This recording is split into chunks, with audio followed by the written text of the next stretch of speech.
நான் C. Joseph Vijay எனும் நான்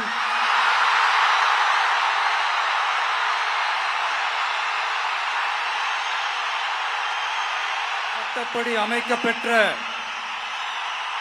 இந்திய அரசியல் அமைப்பின்பால் உண்மையான நம்பிக்கையும் மாறா பற்றும் கொண்டிருப்பேன் என்றும் ஒப்பில்லாத முழு முதல் ஆட்சியையும் ஒருமையையும் நிலைநிறுத்துவேன் என்றும் தமிழ்நாட்டு அரசின் முதலமைச்சராக உண்மையாகவும் உளச்சான்றின்படியும் என் கடமைகளை நிறைவேற்றுவேன் என்றும்